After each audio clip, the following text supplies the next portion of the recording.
recording. Melissa, how are you doing? I'm great, thank you. How are you doing, Dan?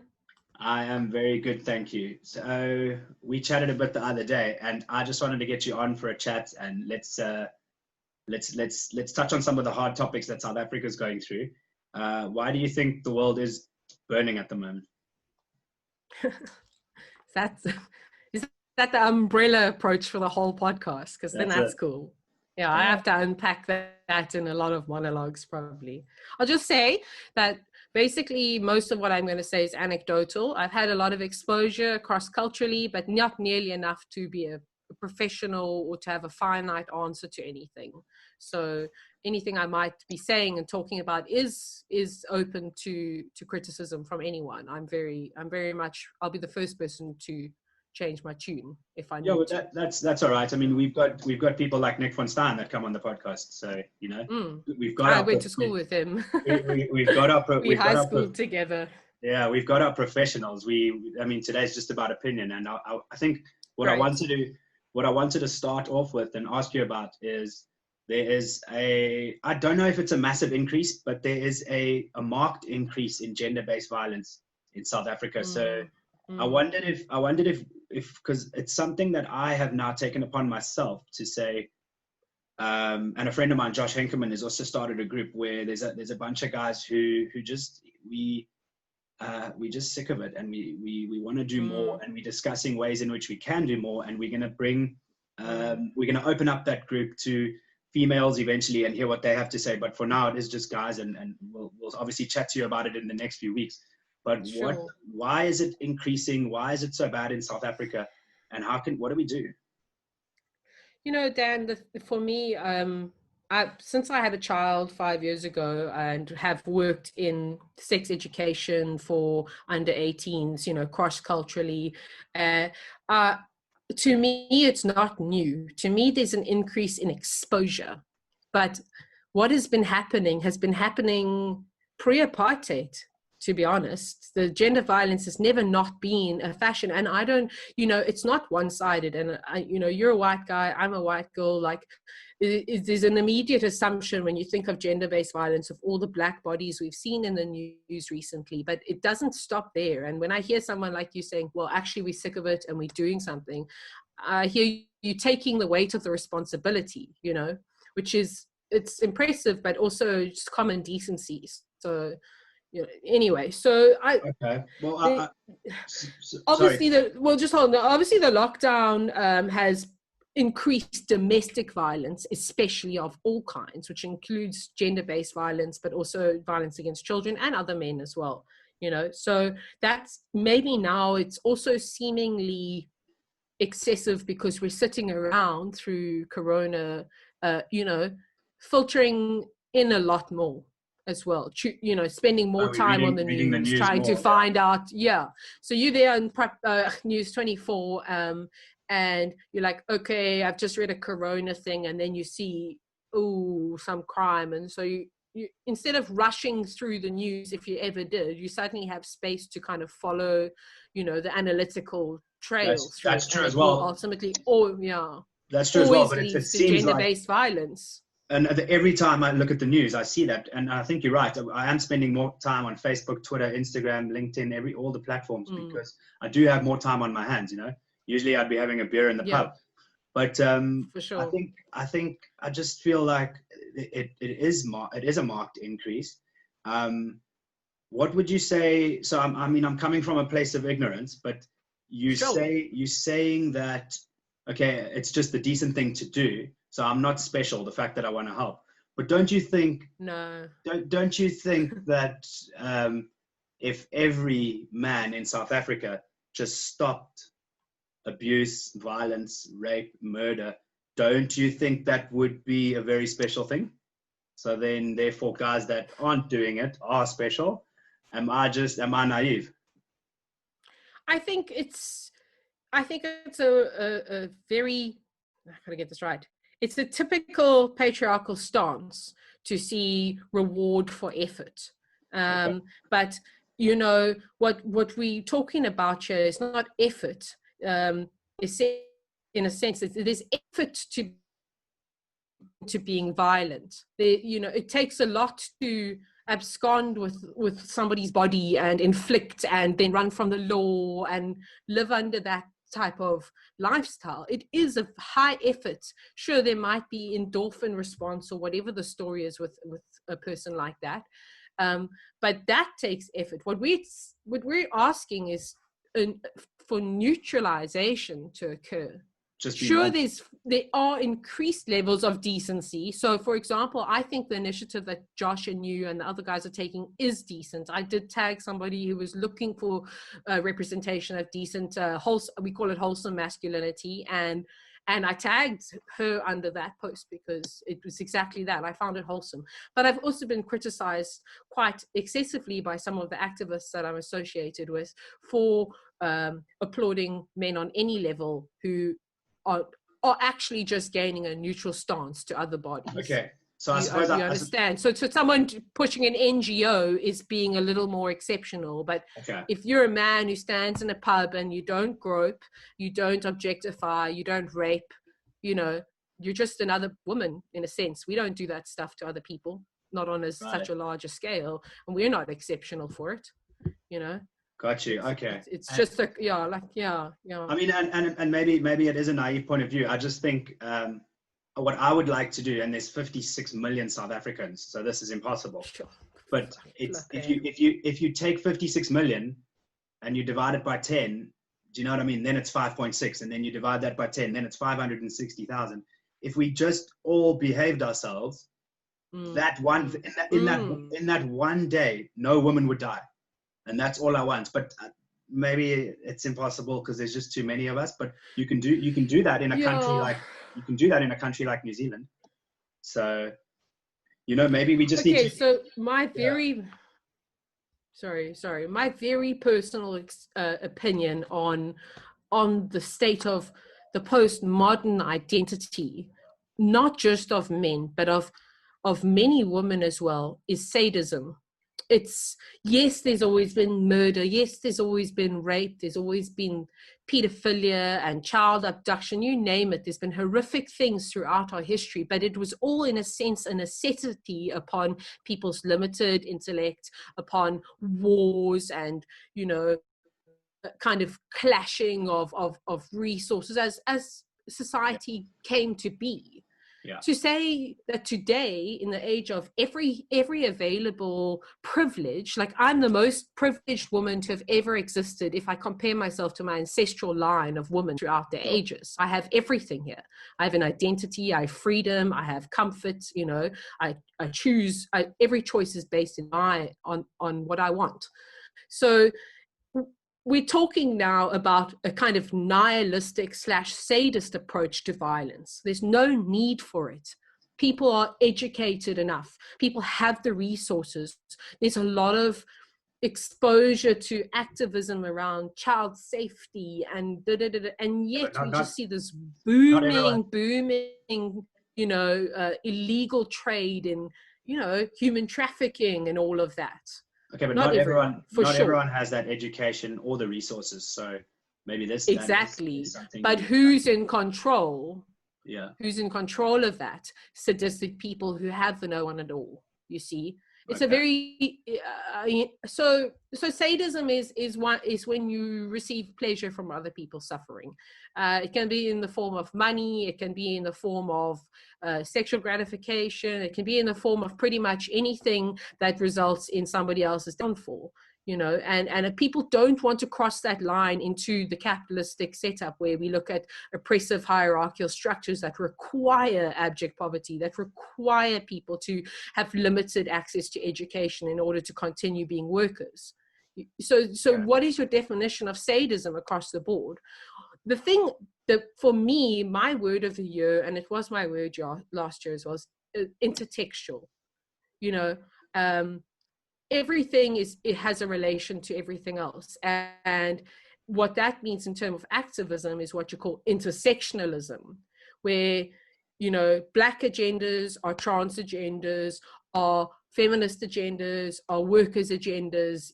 It's all grayscaled over each other. You can have levels of privilege. A black woman is less privileged than a white woman, if you're looking at that comparison because of race. But then a black man is more privileged than a black woman because of gender within that comparative space. And, and then of course you take, and that video, that friend of, I think he's a friend or acquaintance, that lovely, amazing video about the differences between privilege and how the wealthiest black man will always be subpar to a white person who's the poorest, for example. That was amazing. That really opened my eye. Not opened my eye, but confirmed in words and from the opinion or the viewpoint of somebody of color. It was better for me to hear, that I do know. I always say to people, I grew up poor, single mother. I lived in Thornton in like a house falling apart and stuff, but I grew up white poor. It's very different. There was always a sense of community from other white people, here's a R5 Sharon, so you can get the electricity. There was the church. There was just this like net to fall back into as white people. A blonde little girl who can't get a Christmas present. All the friends put money together. It was lovely, but it's not the standard, It's exceptionally privileged. But I didn't have wealth, and I had to work on bursaries to get where I am. Sure, it's not going to deny the hard work I put in, but I started on a podium instead of the bottom of a pit, and I can never change that. I can use it though. Okay. I suppose we'll come back to using that privilege now, but I think and I think I'll have you on again for another chat about capitalism and socialism, because I think I do want to unpack that more. But probably what I'm thinking about right now is, let's just go back to you said so a guy that doesn't. I mean, I'm not even talking about raping and killing. I'm just talking about a guy that doesn't smack someone's ass or grope someone. And you know what? I'm not coming from a place of innocence. I'm guilty as well. But where so what you're saying, I'm guilty.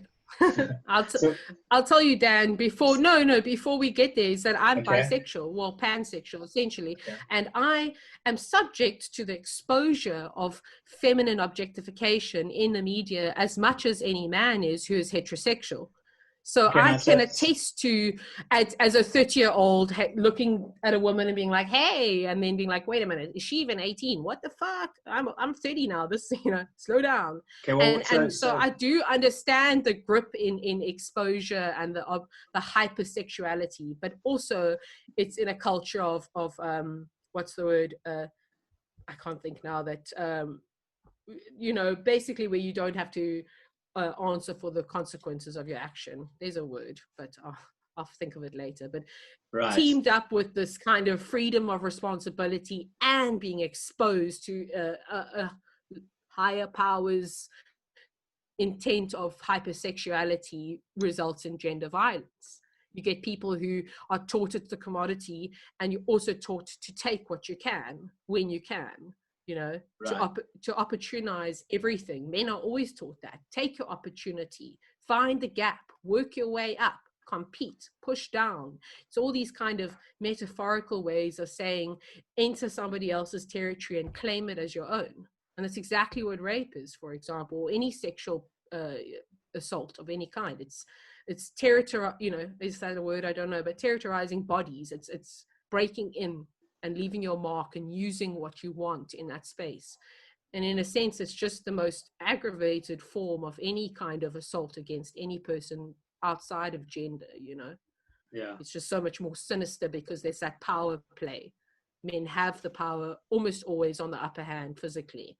Sure, there's strong women out there who kick their ass, but that's not the majority. Yeah. So, a sense of entitlement, but also this that it's not your choice to be so exposed to hypersexualism at the same time taboo.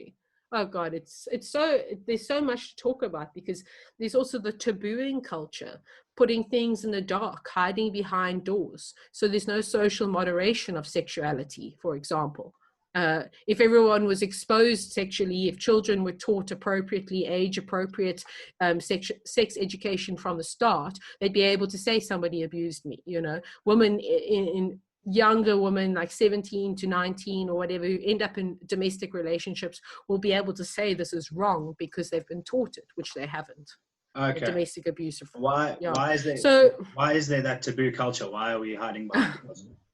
We're going to go straight down the route to the Abrahamics, Christianity, Judaism, Islam. It really is. And, it doesn't, I have engaged in all three texts, the Torah, the Quran, the Bible, especially. I was raised Anglican. My husband's Jewish. And it really is about, once again, male control and the objectification of everything, turning everything into a territory. There isn't one story of war where in the Bible that God didn't say, take the concubines and make them your own, take the virgins and murder the women who've had children with infidel or whatever, Wow. So, and the Bible's not a very fun story. It's, especially the New Testament, is terrifying. It's terrifying. Well, that's why I don't read it. Yeah, well, it's good to read it to combat other people, but exactly, Okay. it's a horror story. If one were, if one had to put it down in layman's terms as a casual, like, let's call it a movie, put it on, it would be age restricted, 18 and X-rated for gratuitous violence and sex, and that's just the truth of it. So when you normalize that in ideology, and you have this practice of commoditizing bodies, you're going to end up with the crossover between the two, inflicting that kind of normalized aggression onto or in and around your own commodities under your own rule. In all three of those religions, men are the rulers of the house. Everyone belongs to a man within that house. He is said to be able to do whatever he wants. Currently in Russia, it's legal to domestically abuse your wife. Essentially, it's spousal domestic abuse, but the law does not get involved. Yeah, correct me if I'm wrong. I think we are number 2 we're in the top 5, but Russia is number 1 for gender-based violence in a domestic partnership. And it's because essentially it's not a legal agenda. It's only illegal if you guys go and do it in public space. Then they shoo you off and maybe give you a slap on the wrist or something to the guy, like, don't beat her, in the public square. Go home with that nonsense. It's crazy. It is crazy. And at the same time, there's the homophobia in Russia as well. I don't talk too much about Russians, but and then of course there's the heavy Christianity there. It's weird, it's strange. After originally, as we know, a socialist church communist kind of response to the monarchy, and now suddenly we have this like conservative Christianity. It's so strange. Anyway, right. But in South Africa, we have this arbitrary morph between tribalism and Christianity as well, which leaves a lot of strange spaces for, voodoos and mooties, but also prayers and Hail Marys and stuff. It's a very strange religious space, compared to the global religious kind of community.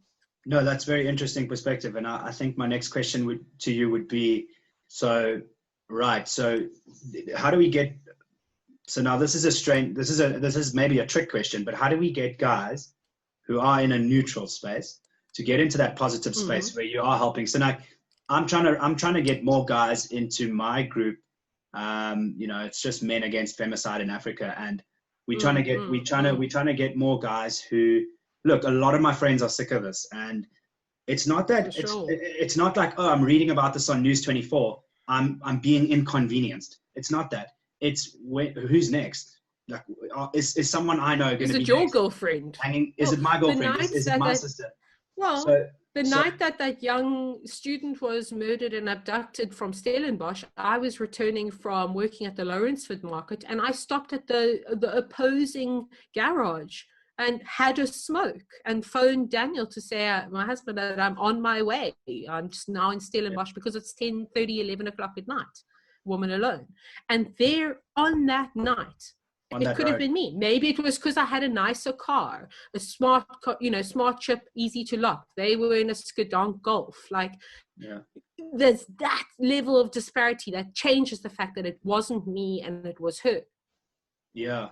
You So know, and I followed that case heavily, and it's pure sadism. Those the perpetrators are, you know, highly, the thing with sadism, it's addictive. Like anything, it has an endorphin, it has I need to reach that high again, I need to get there. And that's why it's a serial setup of it's never once. Okay, Yeah.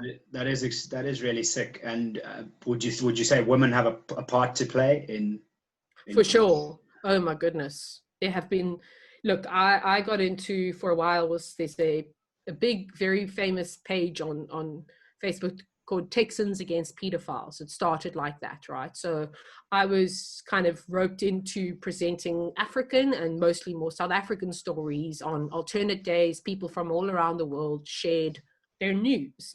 And I had to quit because I became very depressed. I'm bipolar, I am prone to depression. Obviously I take medicine and I'm fine, but when you aggravate that, it can take you back to places you don't want to be. And so I then also not only was exposed to my line of violence happening around me, but I saw it all from around the world. And there is, I don't even know how many times a mother, you know, was the aggravator, a female carer was the abuser, the pimp of a child, this kind of stuff. You know, the point is, toxic masculinity isn't perpetrated by men, it's perpetrated by people. It's not an idea of identity, it's an idea of power play, power over. There's this assumption that masculine is assertively more powerful than the feminine and therefore can take the rightful space of being up. And, you know, that it does filter down into a non-gendered, personally, I believe, into non-gendered spaces quite often. I have come across, like I said, I'm bi. There have been times I've had to question my response to women, to my kind of, you know, culturalization into the way I treat women, especially around university, the drinking culture, the hookup culture. You know, I had to learn that I'm also responsible for perpetrating something that, yes, is beyond my control, but not within my personal space. It isn't. So, you know, that for me, yes, women have a part to play, but not in the accusatory ways that people do it in this country. Oh, respect your man, don't cheat. You know, I don't know how many times I've seen that response to murder. Well, if women were basically, you know, pure, there wouldn't have to be, we wouldn't murder. It's shocking, but it's all over Facebook. You just have to go out of your analytical spaces and you'll see it everywhere. No, it's I mean, shocking. And once again, it's not racial, it's not classism, it's mostly, but even women, even you'll get, in fact, a lot of recently, you know, that shame, I feel sad speaking of the dead, that poor woman who was murdered while she was pregnant, that was hung in a tree. A woman, but it was a woman who paid the perpetrators to get her back because it was something.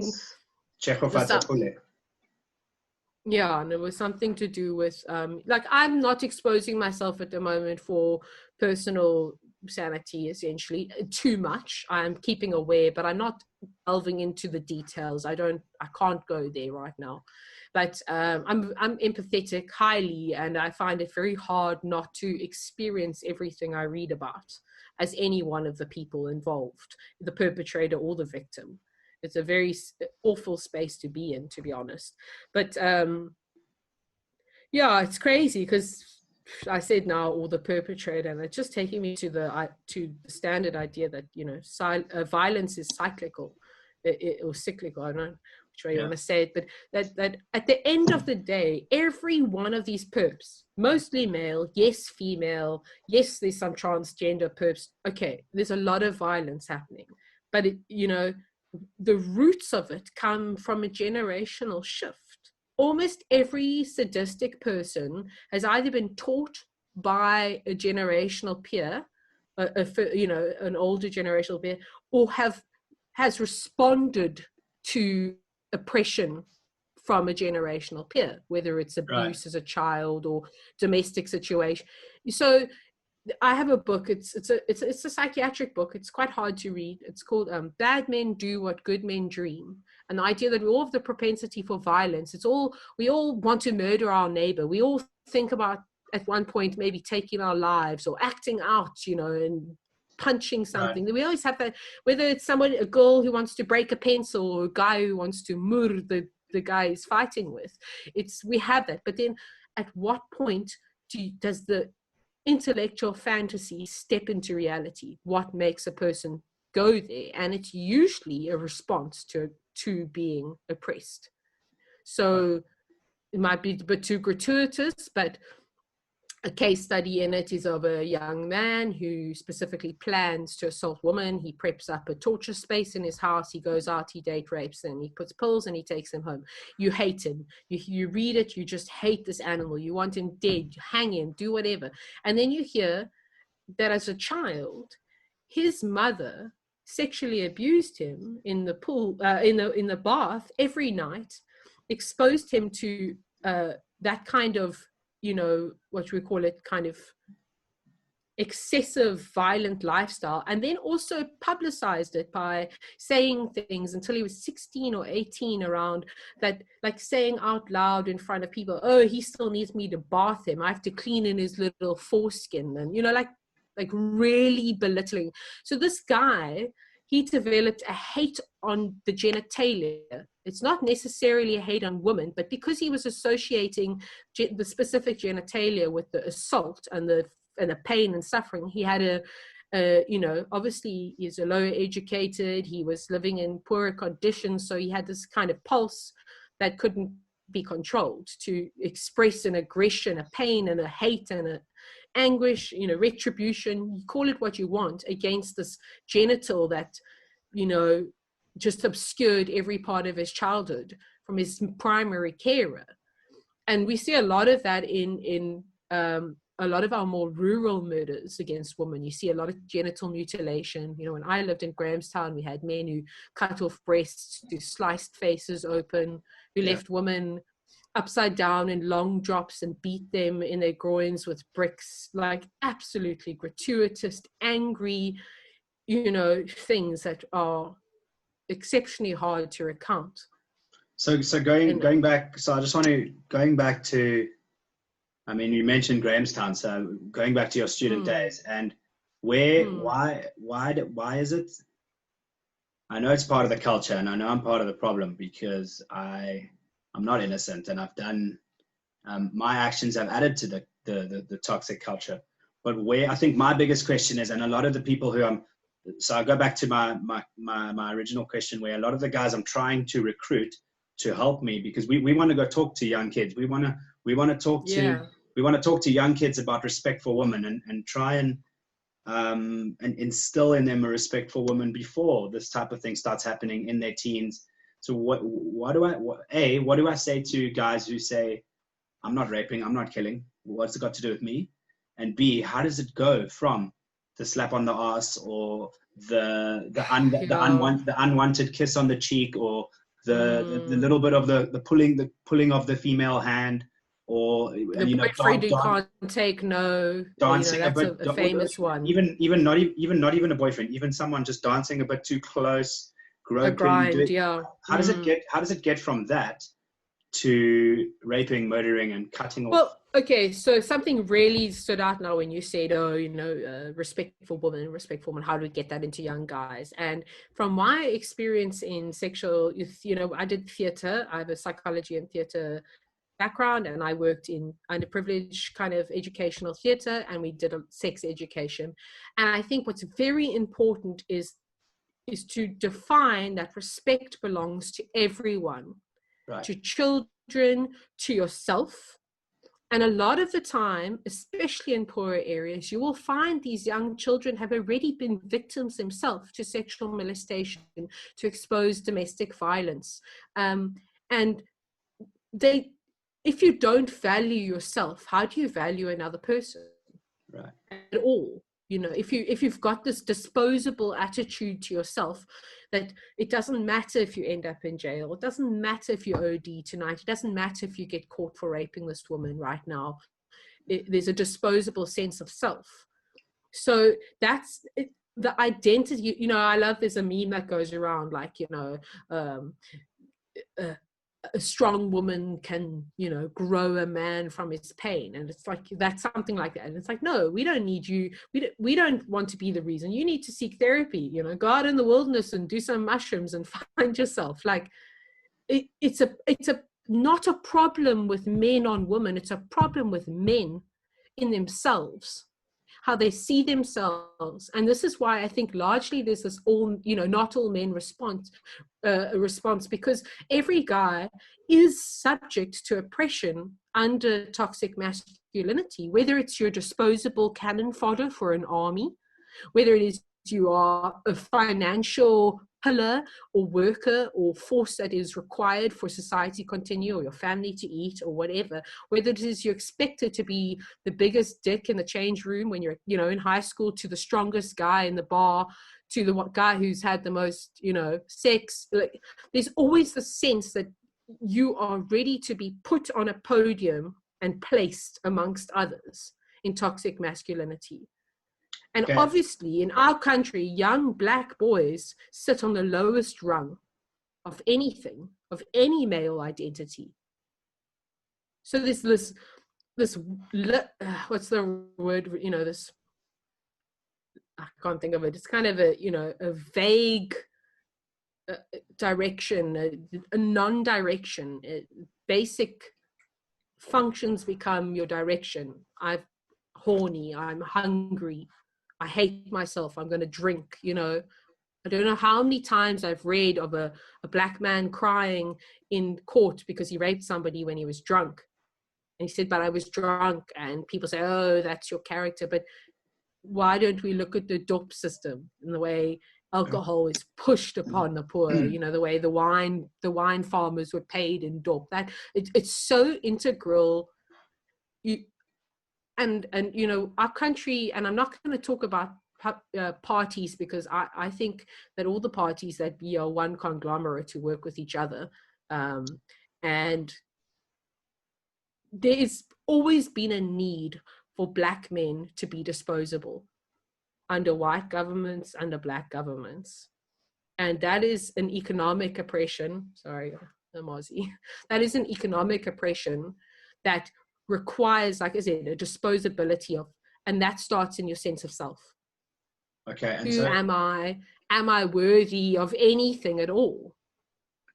Okay. So striking out, a person might strike out in any fashion, but of course, what's trending at the moment? Hypersexualization, pornography on devices. You've got boys at 7, 8 molesting each other after watching pornography because they now have been ignited into sexuality. As that's how it starts. You have your first sexual experience. If it's at 2, you have a hypersexuality as an adult. If it's at 10, you know, it's a little bit more realistic. Some people have it waylaid, and you know, they tend to have difficulties in those departments. So yeah, it's all around sense of self, commodity, disposableness, and the psychology of the individual. And especially not just the individual male, but especially in our country, the individual black male. One has to see that their senses of self are not upon their own responsibility. How would you feel if you had nothing and you were hungry every day and people looked through you?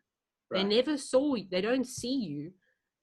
You know, people run away from you regardless of whether you're a rapist or, you know, town saint. They run away from your blackness. They run away from your face. They run away from your masculinity. And it's the placement of men in this country that is required for the cheap labor. It's required for the dope system to continue. It's required to have children that are birthed from whatever condition, because, you know, 7 will produce 3 workers at the very least. Right. You know, it's shocking. It shocks me. I mean, I'm quite shook as well right now. I think my question to you is, if I go and you know what, I have a certain amount of power that I want to use, and my company, my business that I've started, a percentage of my profits goes to gender-based violence, and wow. So I suppose what I want to say to you is, if we go to schools, whether it's a primary school or a high school, I've got a couple of, so I'm not a saint, and I'm not really maybe I'm the type of guy who, I don't want murder, rape. I want to stop it. I want one day in South Africa where there are no murders and no rapes. I've said this, and I want Cyril Ramaphosa to say that day is the 1st of August. Let's let that day happen. Cyril, if you hear this, call me. Let's work on this. But but we live in a country of 56 million. So people say it's impossible, but it's not impossible, because we are 56 million individuals. And if everyone can behave themselves for one day, the rest of the world will look at this country and go, wow, they were able to do that. So, my question. Sorry, Melissa. My question is. And I was just going to say, like, I'm maybe not the best example, because I am the type of guy who will get in a circle with his friends and see who can down the beer the fastest.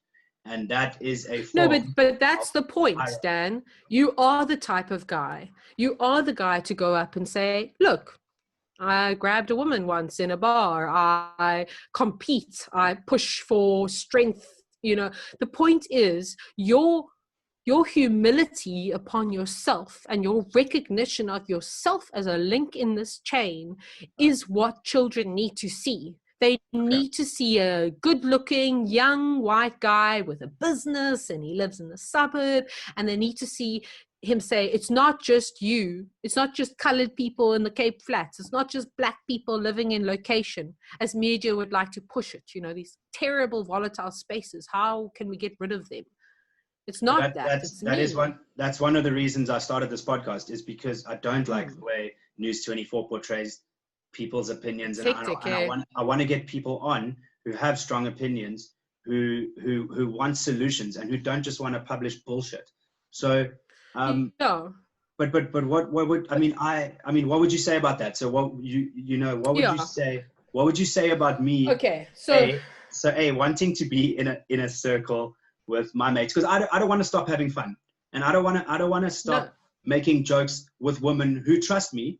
Because some women have a sense of humor and they trust me, and I can make a sexist joke and it's funny. Yes. I'm sorry. Yes. I don't want to. I'm not that guy who wants to stop having fun, but I do want to people to realize that this is not. We can't carry on like this, and I want an improvement in society.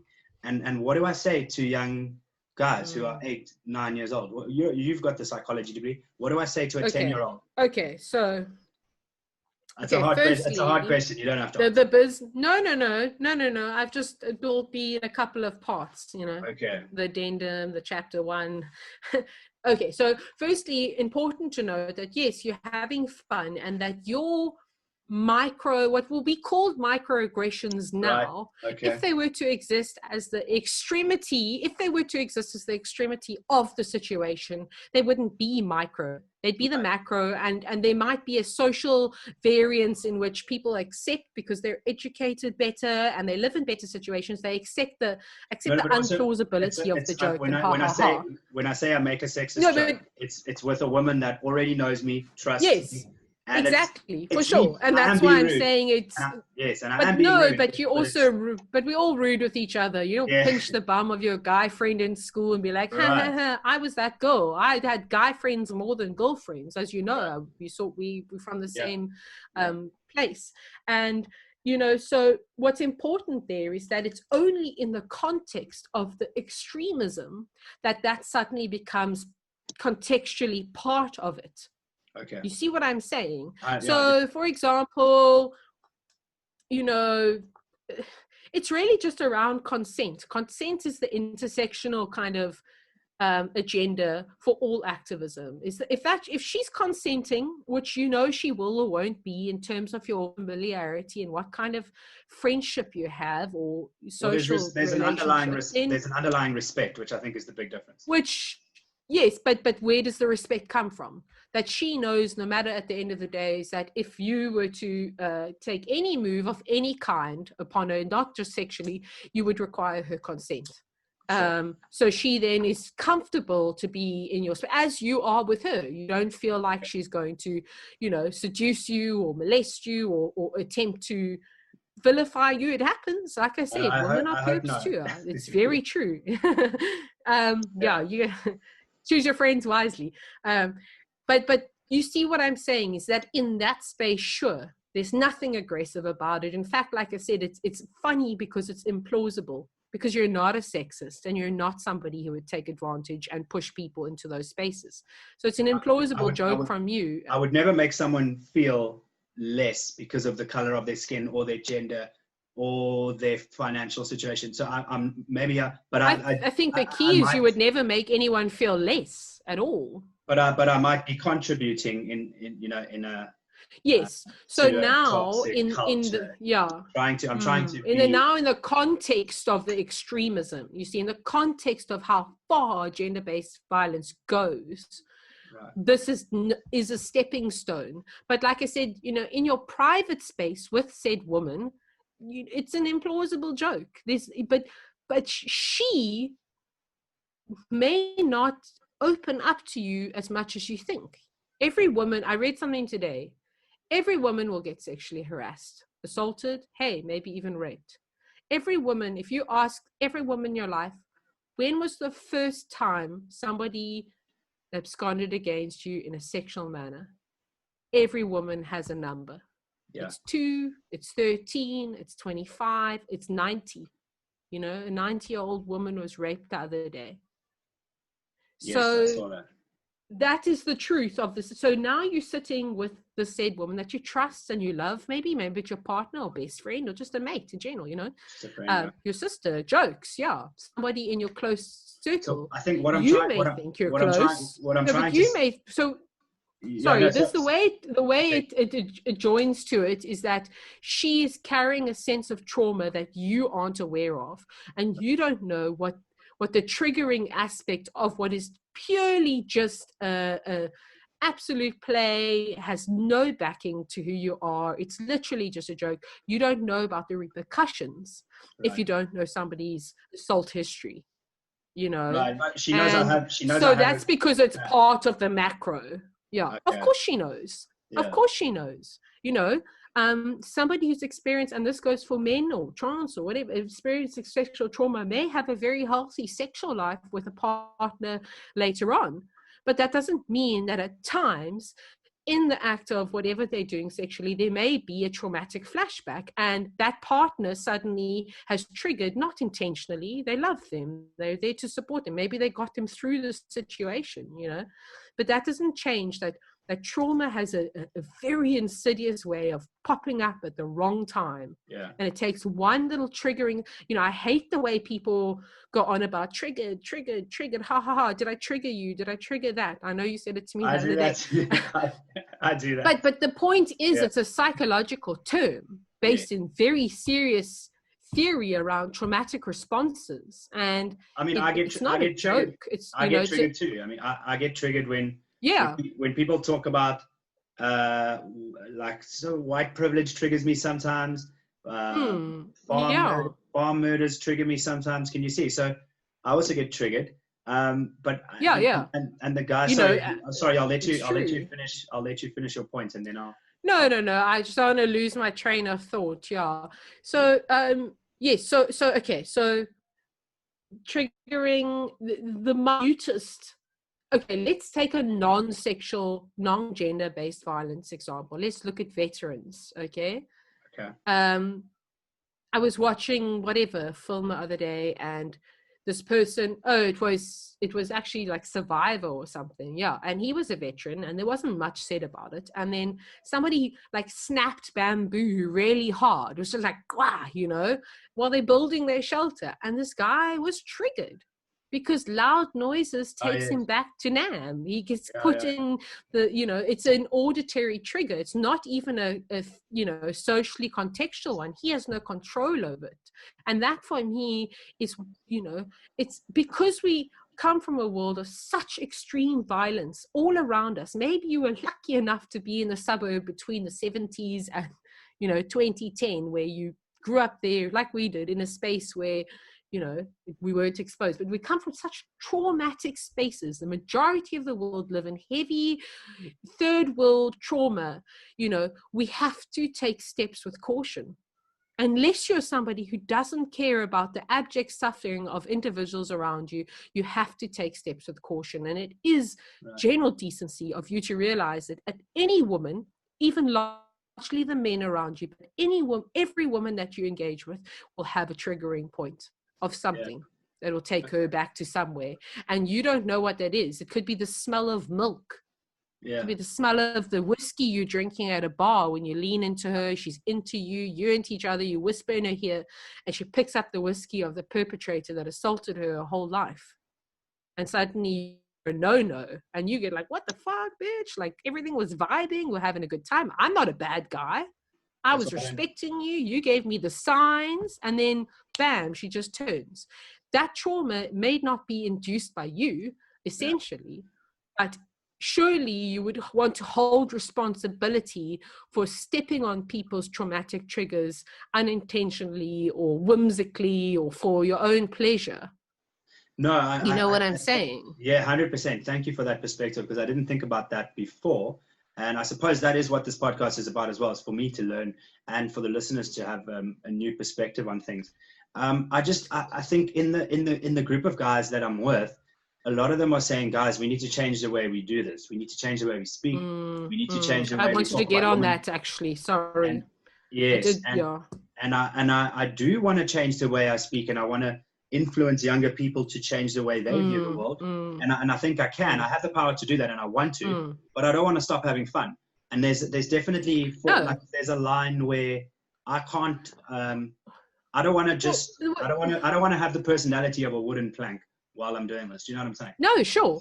And look, like I've said a few times, I'm a fun woman. I have a high sexuality. I love flirting. I'm always making inappropriate jokes with my friends. Like, it's what happens when you grow up with guys, on Xbox.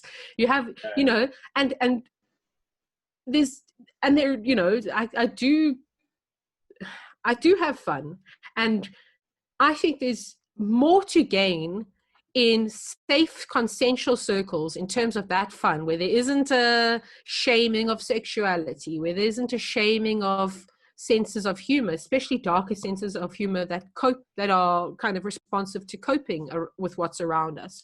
And in a space of consent, of public moderation, where it isn't likely that 1 in 4 or 1 in 3 children in this country have been raped before they're 10. It isn't, when it isn't likely upon that, because we publicly moderate sexuality, we educate, we give people, the self-worth that they need to say, I don't want to hurt and I don't want to be a victim, then that fun is great. Then, hey, have an orgy, flirt, drown your beers. No, I'm kidding. I'm not joking. I'm a very, very, there's nothing prudish about who I am. Sure. I would like to become a sex psychologist. So, if you've got to be able to talk about it. And sure, like I said, get on Grindr, have a jaw. Also, choose to only hang out with guys and, have muscle fight, like muscle competitions where it's all about strength. It's fine. As long as, those guys that you're with aren't using that strength to overpower somebody later on when you're not with them. Yeah, I mean, that's a don't know. You don't know. That's exactly a risk you take. Yeah. How many times have I've played online, right? I play a lot of gaming online. I stream, and then you come across something like man had victim bound while playing Fortnite. It's not a lie. That happened. Yeah, but then you start thinking about who am I playing with? Like, who am I playing with? And it's the same with who am I drinking with? Yeah, like, who am I hanging Twitch, with? That's going to happen. less on Twitch, but actually no, I've had quite wholesome. I've had a few blocks and stuff, but because I'm of my essence I'm putting out there, it's a little bit more wholesome. I'm pretty straightforward, like LGBT friendly, like fuck off with that sorry man, it's like bugger off with that. It's all right, if you're gonna be fuck but it's not just who's behind shithead 23 on Fortnite. It's not, it's behind your father's eyes. It's when he molests your friends who are sleeping over and they're too scared to tell you. It's behind the people you love and respect masks of their facades.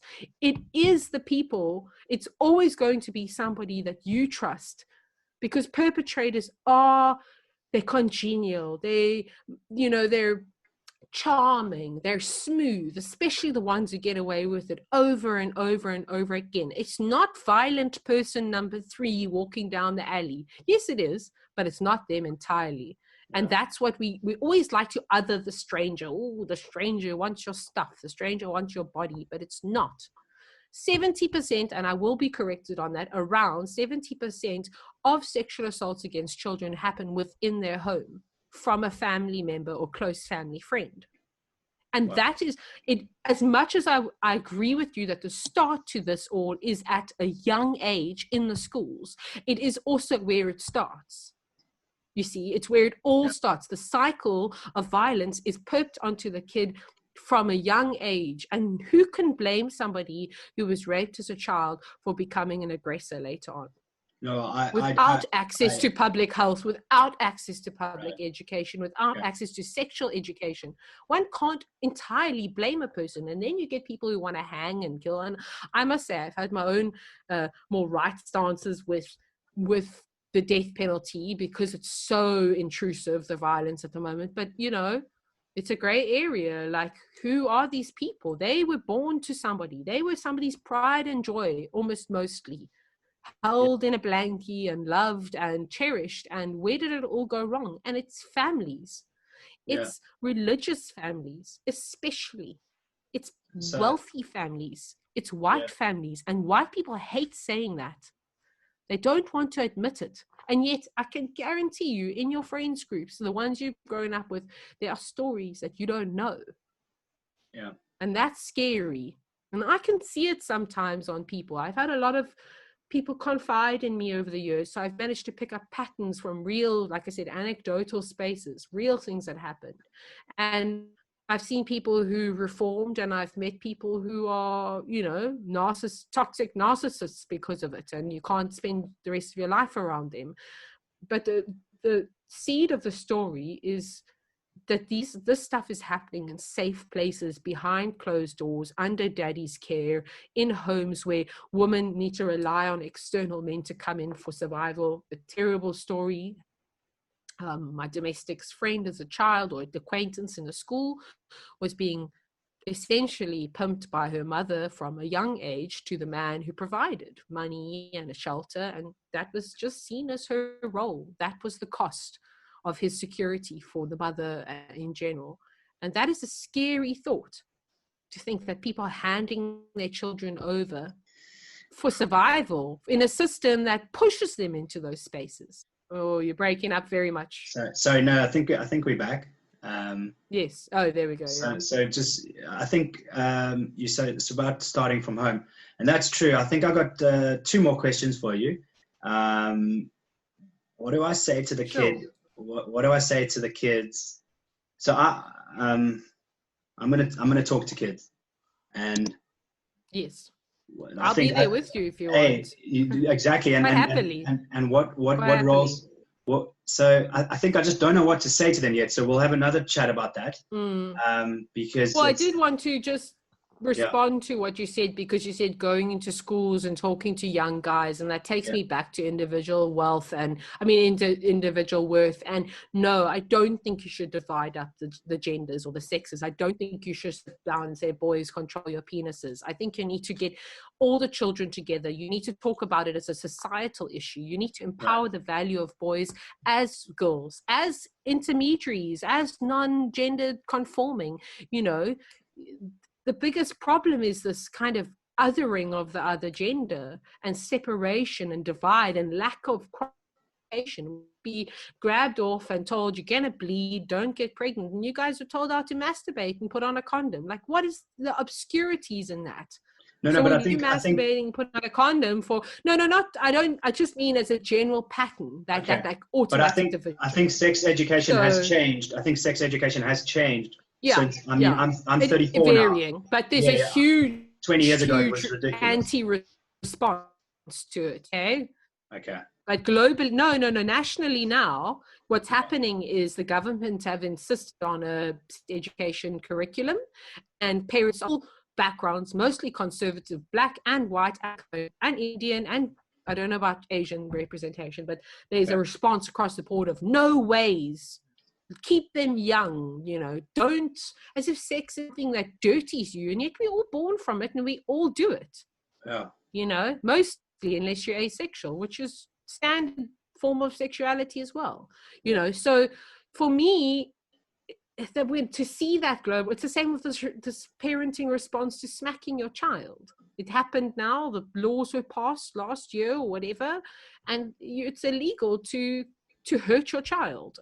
And as somebody versed in psychology, and personally I'm invested in developmental psychology as the starting point of anyone's life, any form of corporal punishment against a child they are unable to discern it from moral justice to abuse. If you're somebody who abuses a child, that child will feel the same cortisol and endorphin rush and flight or fight response, whether you're clapping them with a slipper because they stole, or you're somebody who takes a punch, every other day. It's the same feeling.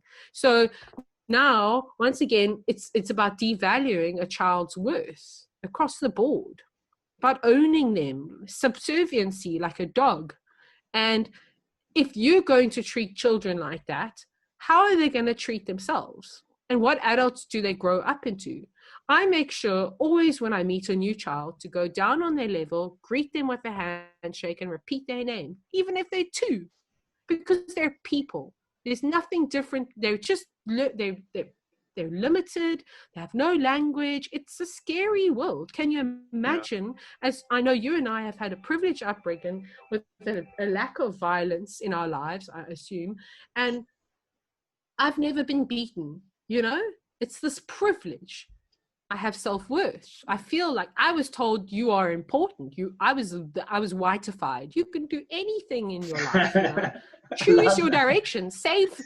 It's true. It's such a letdown when you get to 20 and you realize every other person, non-white person, is told, sorry, you're disposable and you better fucking get in with the race and sort your shit out. And we told, save the forest, be a ballerina. You're worth everything. You're God's child. He made you. He knows how many hairs are on your head. I've heard that one. Oh, I wanted to say that I think you and I are the same, is that we're looking for some kind of middle ground reform that is also informed from the current state, technology, avail of science, individuality, freedom in personality. We want systems that are for the new. We want something that takes a little bit of everything and says, hey, you know what? Monetary systems are not bad, but maybe a global currency would be better. Hey, innovation is good when there's competition, but maybe if people were given housing and education and health as a starting point, the innovation would be even greater and more free. We could go to the moon. We could go to Mars as regular, So I think maybe in that sense is that we similar there. Sure, and there would be more innovation and competition if more people were in the workforce. Exactly. So, and if everyone was fed. Can you imagine if the big question is none of the economic systems include automation, and we are in a state of automation, and what that means under a private wealth capitalistic state is that means redundancies in your workforce. It means once again your disposable bodies are disposed of. And we saw it right from the Industrial Revolution. That's what happened.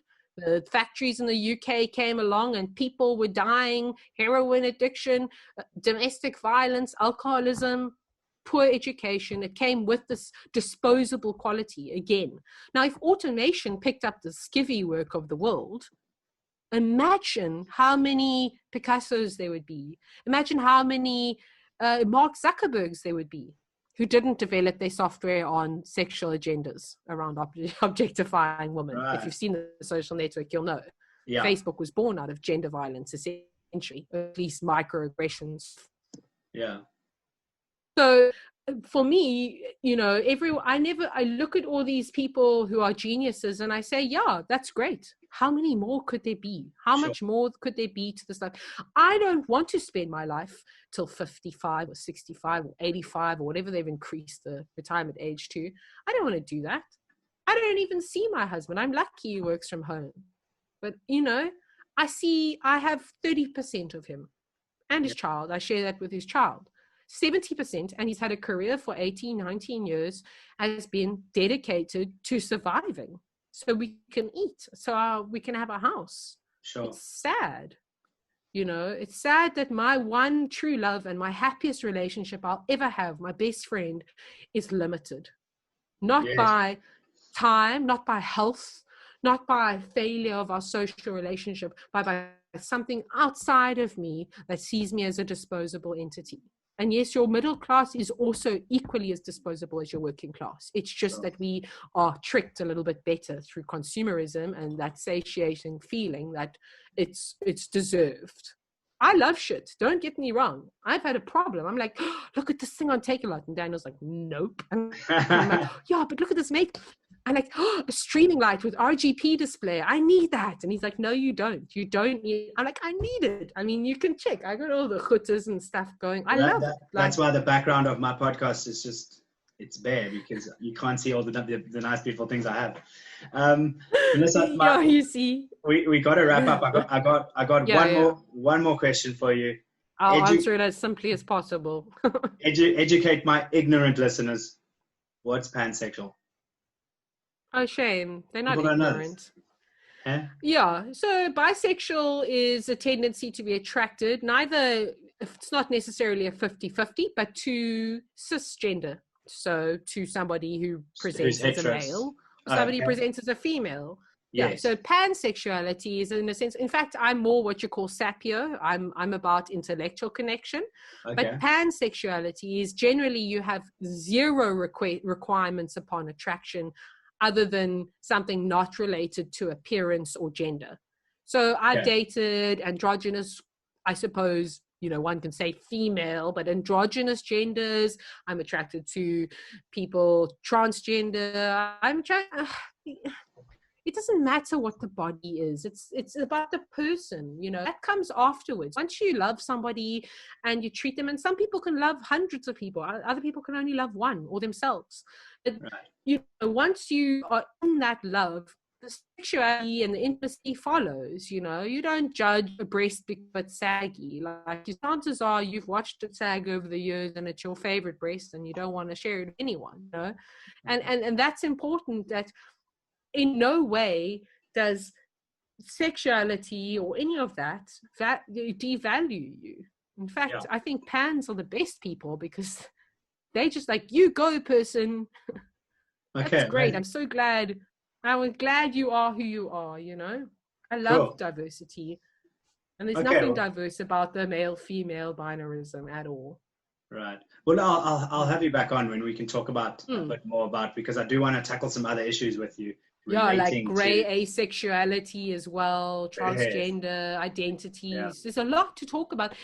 And it is a new space. But hell, I'd rather be in this space than in the one of sadism that we apparently say is our heritage because for a million years, you know, Homo sapiens have raped. I'm sorry. Right. I'm ready to move on. I'm ready for new discourse, new identity. And I know you are. And that's why we're doing this. And that's what's the, you know, I think everyone deserves the right to exist as who they are. That means even if, and I had this debate earlier, I told somebody, like, it was a terrible joke about circumcised guys. I'm what you call an intactivist. I'm anti-circumcision, at least non-consensual circumcision. Sure. And it was like this horrible joke about how, like, the glands, the top is like all just, you know, malformed. And it was like a joke about men what their glands looks like, who say they have a normal sex life. And it was really derogatory.